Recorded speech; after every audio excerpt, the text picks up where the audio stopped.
تمسك بحبل الله واتبع الهدى ولا تك بدعيا لعلك تفلح. بسم الله الرحمن الرحيم. الحمد لله رب العالمين، والصلاة والسلام على المبعوث رحمة للعالمين وعلى آله وصحبه ومن اتبع هداه إلى يوم الدين. أما بعد، فيسعدنا ويشرفنا أن نلتقي بشيخنا الدكتور أسعد بن فتحي الزعتري من فلسطين مدينة الخليل عبر الهاتف في كلمة بعنوان الحث على طلب العلم.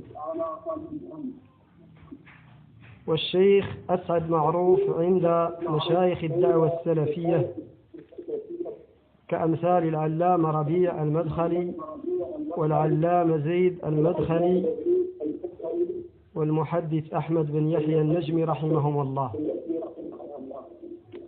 وهو خريج الجامعة الإسلامية بالمدينة النبوية وفقنا الله وإياه لمحابيه ومراديه، فليتفضل مشكورا مأجورا.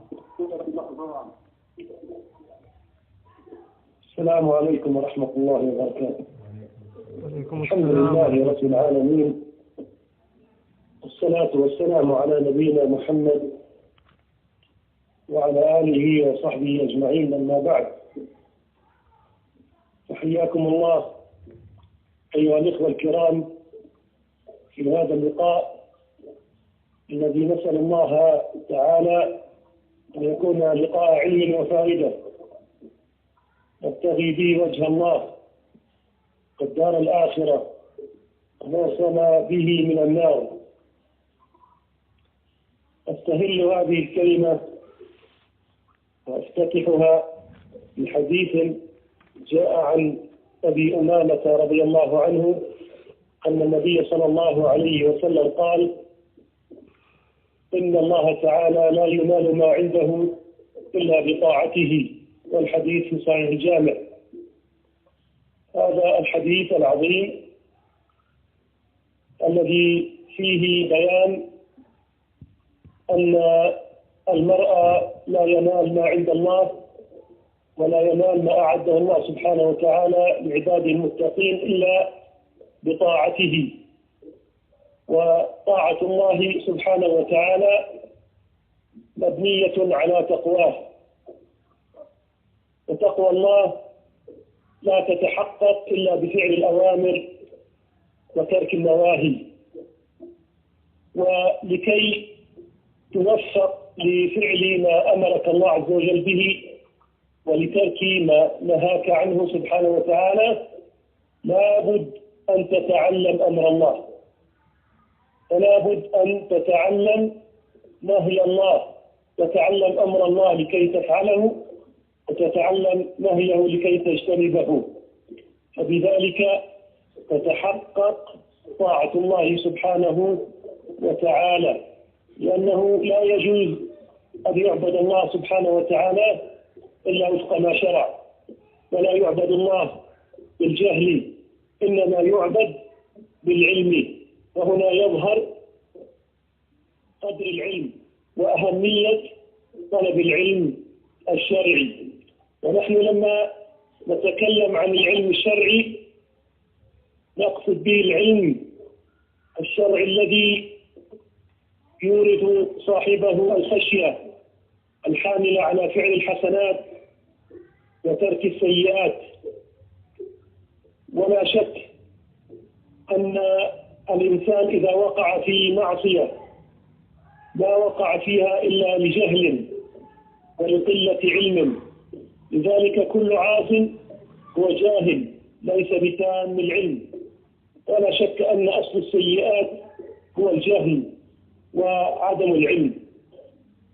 لذلك يحثنا الشرع الحنيف على وجوب طلب العلم، وكما جاء من حديث أنس المعروف لديكم أن النبي صلى الله عليه وسلم قال: طلب العلم فريضة على كل مسلم، أخرج ابن ماجه بإسناد صحيح.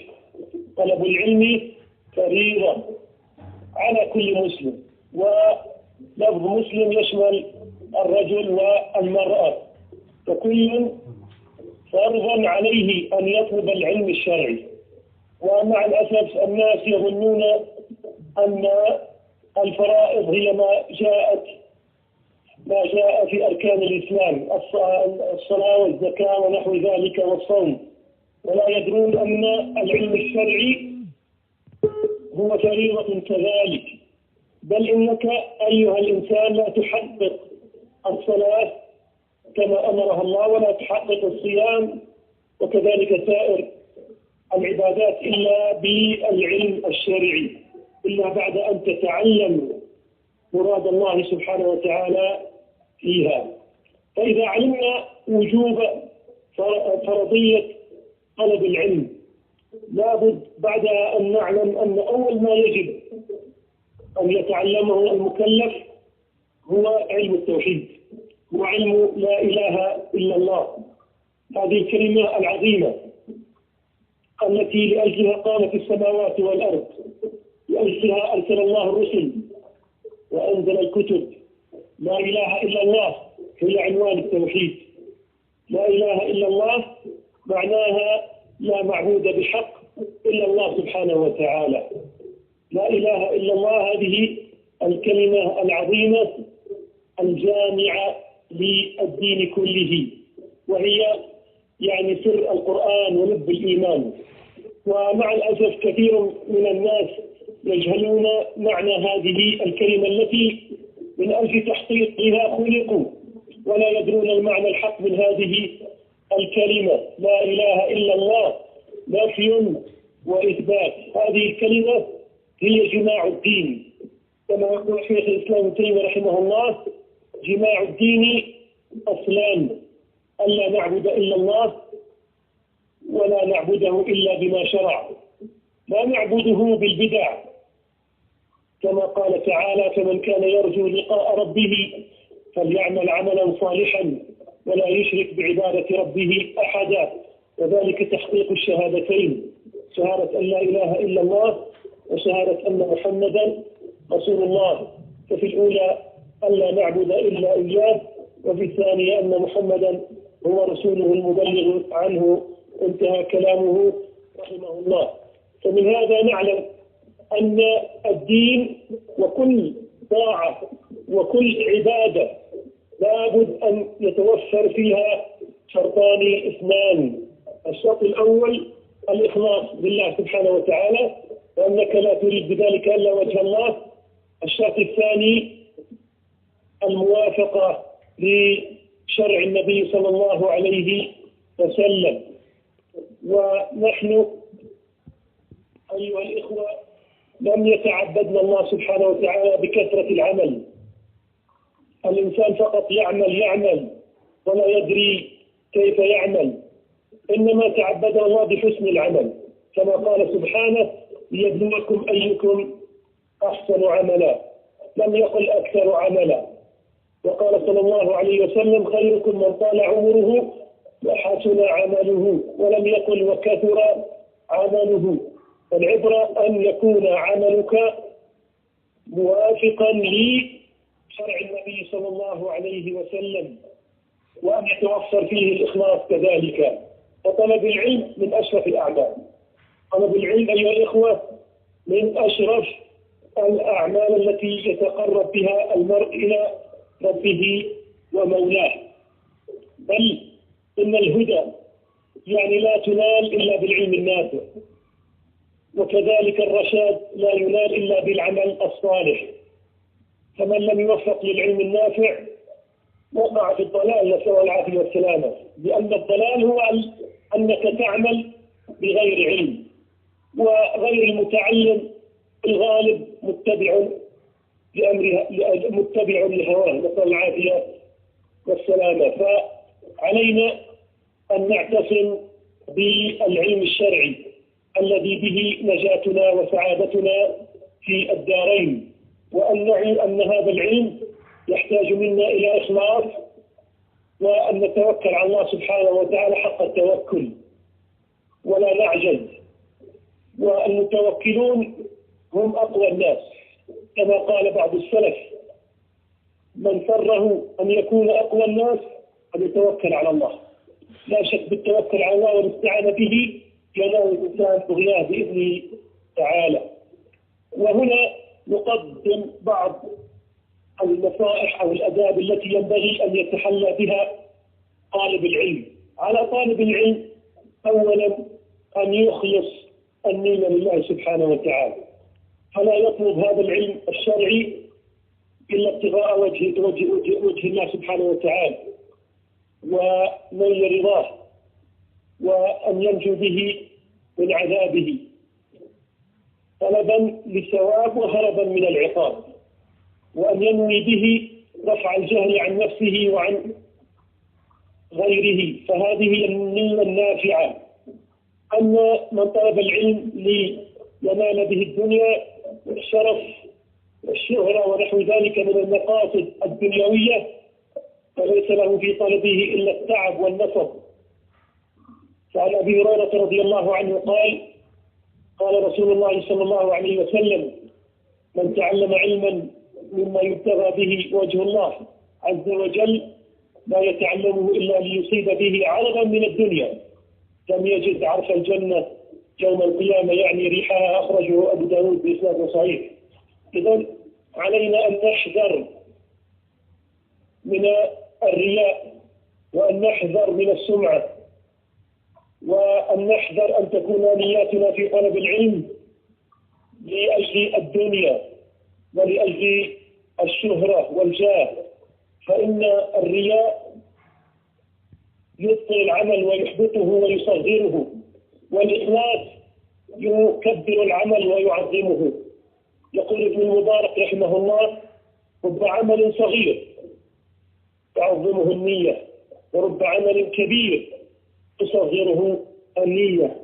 واحذر يا طالب العلم الشهرة، احذر أنك تريد بهذا العلم أن تشتهر ويشار إليك بالبنان ويعرف بك بأنك فلان وأنك كذا وكذا.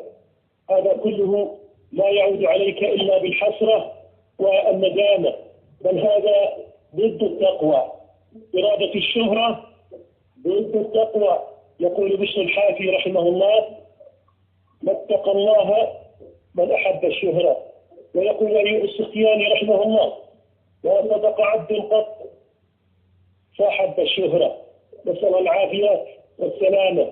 فعلينا أن نقتدي بسلفنا الصالح، وأن نقتدي بعلمائنا الذين ما كان همهم من وراء طلب العلم الشهرة والرياء والسمعة ونيل المناصب ونحو ذلك. وقد وصف حالهم لنا الفضيل بن عياض رحمه الله حيث يقول: كان العلماء إذا تعلموا عملوا، وإذا عملوا شغلوا، وإذا شغلوا فقدوا، وإذا فقدوا طلبوا، وإذا طلبوا هربوا.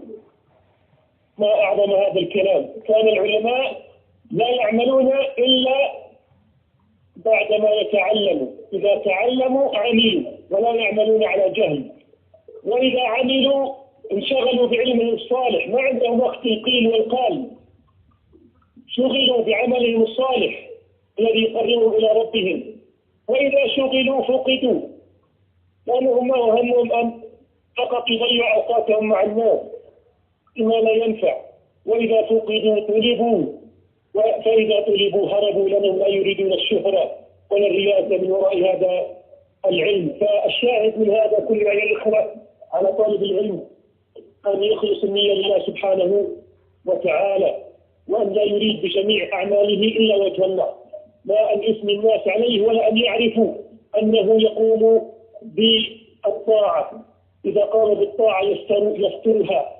ولله در سلمة بن دينار أبو حازم رحمه الله إذ يقول كلمته العظيمة جدا التي تكتب بماء الذهب، يقول سلمة بن دينار رحمه الله: اكتب حسناتك كما تكتب سيئاتك، اكتب حسناتك كما تكتب سيئاتك، لكي يكون عملك خالصا لله سبحانه وتعالى. فكما أنك أيها المخلص لا تحب أن يطلع أحد على سيئاتك، كذلك احرص ألا يطلع أحد على حسناتك، لأن الناس ما هم بغيتك، إنما بغيتك الله سبحانه وتعالى.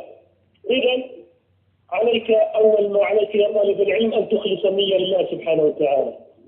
الأمر الثاني يجب أن تعلم أن طلب العلم هو من أعظم الجهاد في سبيل الله سبحانه وتعالى، وأجر العلم عظيم، أجر طلب العلم عظيم جدا. يقول نهايته الجنة، يقول النبي صلى الله عليه وسلم: من سلك طريقا يلتمس فيه علما سهل الله له به طريقا إلى الجنة. نهاية طريق طلب العلم إصابة الجنة بإذنه سبحانه وتعالى. حتى إن بعض العلماء فضل طلب العلم على صلاة النافلة، كما جاء ذلك عن الشافعي رحمه الله، إذ يقول: قراءة الحديث خيرا من صلاة التطوع. وقال: طلب العلم أفضل من صلاة النافلة. لماذا؟ لأنك إذا صليت النافلة نفعت نفسك فقط، وإن طلبت العلم نفعت نفسك ونفعت غيرك، وهذا أفضل لا شك. الأمر الآخر الذي أنصح به نفسي وإخواني من طلبة العلم استغلال الوقت فيما ينفع، أن نستغل أوقاتنا فيما يعود علينا بالنفع، أن نسخر أغلب وأكثر أوقاتنا أو فراغ وقتنا فيما يعود علينا بالنفع. وأعظم ما يعود علينا بالنفع هو طلب العلم. أن يعني تسمع شرح حديث، وتسمع درس، أو تسمع محاضرة من علماء ربانيين معروفين، أن تقرأ يعني في كتاب الفقه، أن تقرأ لا شك في كتاب الله سبحانه وتعالى. خذ على نفسك عهدا أيها الطالب ألا يمر عليك شهر إلا وأنت قد ختمت القرآن، لأن بذلك اطمئنان لقلبك وتعيش سعيدا إن شاء الله، وتفرج عن كثير من الهموم، لأن الله عز وجل يقول: ألا بذكر الله تطمئن القلوب. خذ على نفسك عهد أنك لا يمر عليك يوم إلا وتقرأ جزء من القرآن، فإذا أتى عليك الشهر وإلا فما يأتي عليك الشهر إلا وأنت قد ختمت القرآن، وهذا أعظم يعني عمل يفعله الإنسان. وكلما قرأت في القرآن ازددت به معرفة وتفقها. فلنستغل أوقاتنا أيها الإخوة. إذا كنت مثلا تنتظر في دائرة حكومية، كنت يكون معك كتابا، أو اليوم ولله الحمد في هذه الأجهزة الحديثة المتطورة فتحمل ما شئت من الكتب فيه، فإذا كنت تنتظر فتشغل وقت انتظارك بقراءة كتاب عن طريق هاتفك ونحو ذلك. الشاهد أن طالب العلم يستغل وقته كله فيما يعود عليه بالنفع. ولا بد أن يدرك طالب العلم أن طلب العلم فيه شيء من المشقة، فيه يعني تعب وفيه كد، لكن بقدر الكد تكتسب المعالي. ومن طلب العلا سهر الليالي. ولا شك أن الإنسان لا ينال الراحة إلا بالتعب، لا يذوق طعم الراحة إلا بالتعب. أما المرتاح لو ارتاح بعد ذلك ما يشعر بالراحة، ولا تكون راحة هذه، لأنه كان على غير عمل، كان مرتاحا ويبقى في هذا الأمر ولا يشعر بلذة الراحة. إنما تنال الراحة بعد التعب، وراحة الآخرة لا تنال إلا بتعب ونصب الدنيا. لذلك يقول إبراهيم الحربي رحمه الله: أجمع عقلاء بني آدم على أن الراحة لا تدرك بالراحة. وهذا العلم كما قال النبي صلى الله عليه وسلم هو طريق لابد أن تسلكه، وهذا فيه تعب وجهد. تسلك طريق تلتمس فيه علما، هذا يتطلب منك التعب وجهد، لكن إن شاء الله لا ينال العلم إلا بهذا. وعاقبة هذا الأمر عليك حميدة. لا ينال العلم براحة الجسم، فتتعب وتتعب جسمك وبدنك لكي تنال إن شاء الله مرضاة الله سبحانه وتعالى. وكذلك مما ينبغي على طالب العلم أن يعني يدركه ويعلمه هو أنه إذا تعلم علما أو حكما عليه أن يبادر إلى تطبيقه والعمل به، والعمل هو زكاة العلم كما قال العلماء. فمن صفات طلاب العلم الظاهرة أنهم يعملون ولا يتكلمون كثيرا، وهذا هو يعني ما عليه طلاب العلم وما عليه المؤمنون حقا، كما قال الإمام الأوزاعي رحمه الله: إن المؤمن يقول قليلا ويعمل كثيرا، وإن المنافق يقول كثيرا ويعمل قليلا. وهذا شأن وحال كثير من الناس، فقط يكثرون الكلام، يتكلمون تجده يتكلم الساعة والساعتان والساعتين والثلاثة ما شاء الله في جميع المجالات، لكنه إذا أتى إلى العمل لا يستطيع أن يصبر نفسه أن يقرأ القرآن ربع ساعة أو نصف ساعة. يأتي بالتحليلات ويتكلم، وإذا صلى يصليها نقل الغراب، نسأل العافية والسلامة. لكن المؤمن الحق يتكلم قليلا لكنه يعمل كثيرا، وهذا الذي ينبغي علينا أن نكون عليه نحن معشر طلاب العلم، ولا أن نخوض في القيل والقال وفيما لا يعود علينا بغير النافع. وكما قال الأوزاعي رحمه الله أيضا: إذا أراد الله بقوم شرا فتح عليهم الجدل ومنعهم العمل. وهذا كحال كثير من الجهال، فقط يتكلمون ويجادلون ويخاصمون، لكن عند العمل لا تجد منهم مع الأسف شيئا من العمل، إن عملوا تجد منهم القليل القليل، نسأل العافية والسلامة. ثم أيضا مما يجب على طالب العلم أن يدركه ويعيه عندما يطلب هذا العلم، لابد أن يوقن أن طلب العلم هو من أعظم أدوية القلوب، وعلينا أن نعتني بقلوبنا، نعتني بها بأن نسقيها بالماء الذي يحييها، ألا وهو طلب العلم. طلب العلم دواء للقلب، ولا ينبغي علينا أن نفسد قلوبنا ببعدنا وبزهدنا عن العلم الشرعي. ويقول الفضيل ابن عياض رحمه الله: خصلتان تقسيان القلب: كثرة الكلام، هذا حال المنافقين كما مر معنا، وكثرة الأكل كذلك. خصلتان تقسيان القلب: كثرة الكلام وكثرة الأكل، وهذا هو حال المنافقين، يتكلمون كثيرا ويهتمون بصحة أبدانهم، لكن صحة قلوبهم مع الأسف زاهدون في ذلك. لذلك سئل الجنيد بن محمد رحمه الله عن القلب: ما يفسده؟ قال: الطمع. قيل له: وما يصلحه؟ قال: الورع. ولا شك أن هذا الورع لا يكون إلا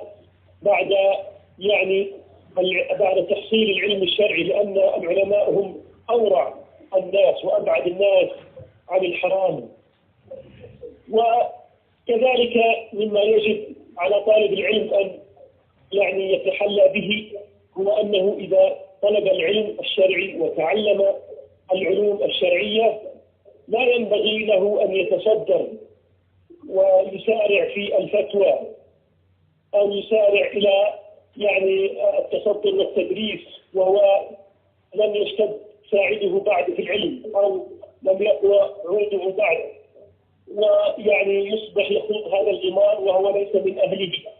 فعلينا أن نتريث في طلب العلم، ونعلم أن العلم لا يأتي بيوم أو ليلة أو في سنة أو في سنتين. العلم يحتاج إلى مدة طويلة، ويحتاج إلى صبر، وكذلك إلى جد ومجاهدة ومصابرة ومجالسة العلماء. كذلك أن الإنسان يعلم أنه لا ينبغي عليه أن يتكلم في مسائل لا يحسنها. بعض طلاب العلم تجده يستحي من كلمة لا أدري مع الأسف، وتجده يتجرأ ويفتي في كل ما يسأل عنه. لذلك يقول الإمام مالك رحمه الله: جنة طالب العلم أو جنة العالم لا أدري. جنة العالم قول لا أدري. يقول: فإذا أغفلها أصيبت مقاتله. لذلك صح عن أبي الدرداء رضي الله عنه أنه قال: لا أدري نصف العلم، لا أدري نصف العلم. على الإنسان أن يتوقع هذا الأمر ولا يتجرأ على الفتيا أو على الكلام في دين الله بغير علم، لأن هذا الأمر يعني خطير، وأنت توقع لله سبحانه وتعالى عندما تتكلم. واعلم يقينا أنك إذا كما قلت أخلصت نيتك وثابرت في هذا العلم وشهد لك من شهد بأنه قد تحصل عندك العلم، إن شاء الله بعد ذلك أنت تجيب مضطرا ولا تجيب وأنت راغب في هذا الأمر أو يعني متحببا له، إنما تجيب بعد ذلك مضطرا، فتكون إن شاء الله لست ممن يتصدر للفتوى ويتصدر يعني إقحام نفسه في هذا المضمار. وإن شاء الله يعني يرفعك الله سبحانه وتعالى يعني درجات ودرجات، لأنك ما تريد بهذا العلم الشهرة ونحو ذلك كما ذكرنا. هناك أمر ينبغي أن يتنبه له طلاب العلم، وهو أنهم إذا طلبوا العلم الشرعي وتزودوا بهذا العلم لا ينبغي عليهم أن يسوقهم ذلك إلى أن يزدروا الناس أو أن يترفعوا عليهم أو أن يروا أنهم عندهم شيئا ليس عند غيرهم، فهذا يعني خطر عظيم يفسد على الإنسان عمله وطلبه للعلم ويقوده إلى الوقوع في الكبر والعجب. لذلك يقول أبو وهب رحمه الله: سألت ابن المبارك ما الكبر؟ قال أن تزدري الناس.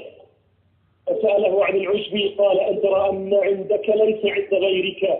ثم قال رحمه الله: لا أعلم في المصلين شيئا شرا من العجب. ولا شك العلماء أو من يطلبون العلم على وفق المنهج الصحيح المنهج السلفي، هؤلاء وإن كانوا من أعلم الناس بالحق إلا أنهم لا شك أرحمهم للخلق. كلما ازدادوا علما تواضعوا للبشر وألانوا لهم الجانب وصبروا على أذاهم، لا شك في هذا. أيضا مما ينبغي أن ننبه عليه طلاب العلم أنك يا طالب العلم لا تستوحش من قلة السالكين.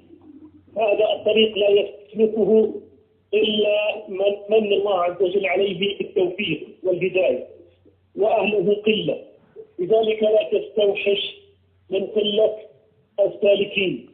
وإذا بدأ طالب العلم بتعلم الأحكام الشرعية وبتعلم منهج الحفظ ومنهج السلف، لا شك ظهرت عليه علامات الاستقامة، بدت عليه علامات الاستقامة والالتزام، فيعني يصبح يعني ملتزما في شكله ومعفيا للحيته ويعني مقصرا لثوبه ونحو ذلك، يعني ستجد نفسك بعد ذلك غريبا بين أهلك، غريبا بين من هم أقرب الناس إليك، وستجد منهم انتقادا ومعارضة وأن هذا تشدد ونحو ذلك. فكل هذه الأمور لا تلتفت إليها، واعلم أن الله اصطفاك واختارك عندما وفقت لطلب العلم الشرعي على منهج السلف الصالح. فاعلم أن هذه إن شاء الله كرامة وفضل عظيم من الله ومن عليك في هذه الأزمة العصيبة أن عصمك ووفقك بالعلم الشرعي. فعليك أن تتقي وتتقي الله عز وجل دائما الثبات. الاستقامة في هذا الزمان أيها الإخوة أصبح فيه مشقة، لكن علينا أن نصبر. يعني قديما لم يكونوا يجدون مشقة وعناء في إعفاء اللحية ولبس الثوب وتقصيره ونحو ذلك، لكن اليوم معد هذا عندنا في هذه الأزمنة من أعظم الجهاد. فعلينا إذن أن نصبر أيها الإخوة ونحتسب، فالأمر ليس بالهين.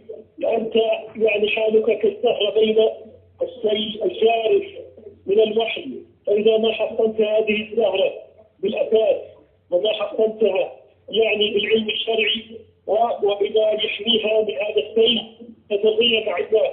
وكم من أناس وكم من شباب التزموا لكن لم يضيفوا هذا الالتزام فانتكسوا بعد ذلك. لماذا؟ لأنهم الحقيقة يعني قد لم يخلصوا النية أو قد لم يعرفوا الأسباب التي تقيهم من الانتكاسة، فظنوا أن العلم يعني بهذه يعني السهولة يدرك، ولم يعرفوا أن هذا هو طريق الأنبياء المحفوم بالأشواك والمصاعب والمكاره، وأن على الإنسان أن يصبر فيه ويتحمل.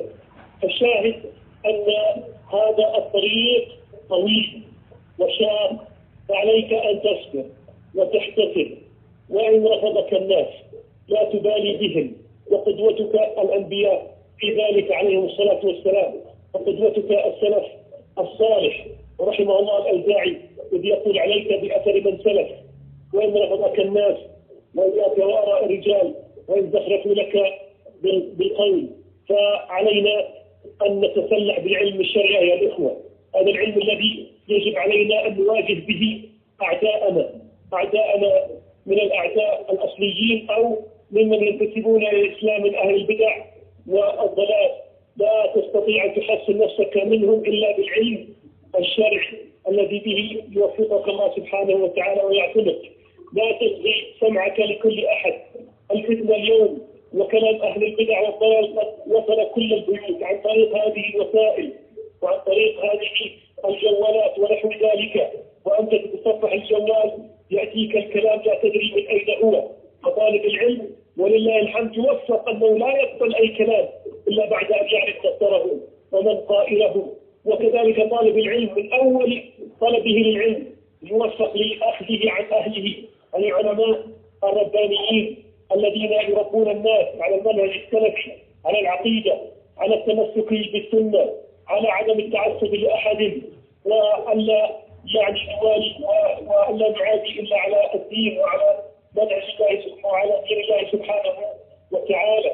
كذلك على طالب العلم أن يحذر من أهل البدع والأهواء، وأن يحذر من أن يأخذ العلم عن أهل البدع والضلال، وهذا أصل عظيم ينبغي علينا أن نتنبه له وأن نحذر من أهل البدع والأهواء. وكما أننا نتعلم الحق لكي نعمل به كذلك نعرف الباطل لكي نجتنبه. وعلينا جميعا إذا تعلمنا السنة أن نعلمها للناس ونعلمهم ونحذرهم أيضا ضد السنة وهي البدعة، ونعلمهم الحق ونحذرهم من الباطل. يقول شيخنا الشيخ رفيع حفظه الله وأمده بالصحة والعافية: لا يستقيم الإسلام أبدا إلا بإقامة الحق وتوضيحه ونقد الباطل وبيان خبثه والتحذير منه ومن أهله. لا بد أن نحذر الناس كما نعلمهم التوحيد نحذرهم من الشرك، كما نعلمهم السنة نحذرهم من البدعة، ومن نحذرهم من أهل الضلال وطرق الضلال، ونعرفهم بهذه الدعوة المباركة التي لا تقوم إلا على الإخلاص لله سبحانه وتعالى وعلى أجل مرضات الله سبحانه وتعالى. ونحذرهم من دعوات أهل البدع القائمة على حب الدنيا وعلى حب المال، نكون له قدوة في ذلك، ولا نسعى من وراء دعوتنا لا لجلب مال ولا عرضا من أعراض الدنيا. فالعالم هو طبيب هذه الأمة كما يقول الإمام سفيان الثوري رحمه الله، يقول: المال داء هذه الأمة والعالم طبيب هذه الأمة. فإذا جر العالم الداء إلى نفسه فمتى يبرأ الناس؟ متى يبرأ الناس؟ إذا أحب العالم المال، إذا أحب العلم الرياسة والمال والمنصب، فيتشغل عن الدعوة الحق في جمع هذه الدنيا الثانية. فكيف يعرف الناس الحق؟ وكيف يبرأ الناس من هذا الداء؟ ونحن ولله الحمد يجب علينا أن تكون همنا الآخرة، ولا نسعى نيل المناصب ولا الرئاسات. ولله در سفيان الثوري يقول أيضا: إن هؤلاء الملوك قد تركوا لكم الآخرة فاتركوا لهم الدنيا. نحن ليس همنا المناصب والدنيا والوصول إلى الكراسي، وهذا هو هم أهل البدع اليوم وهم جميع الأحزاب اليوم بجميع فئاتها: الوصول إلى الكراسي، الاستحواذ على الدنيا. هذا هو همهم، ونحن همنا ولله الحمد أننا مرضاة الله، همنا أن نعلم الناس الحق والسنة لكي يعبدوا الله على بصيرة. هذه دعوتنا دعوة مميزة ولله الحمد، وأهلها مميزون في علمهم، في تعلمهم، في تطبيقهم لهذا العلم الشرعي.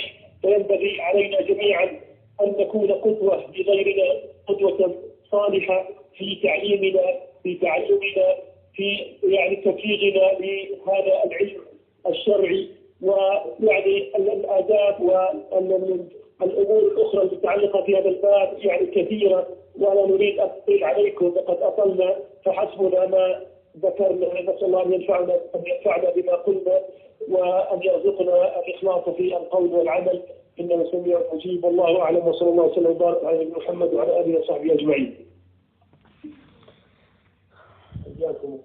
حياك، جزاكم الله خيرا، حفظكم الله. إخوة يسلمون عليك.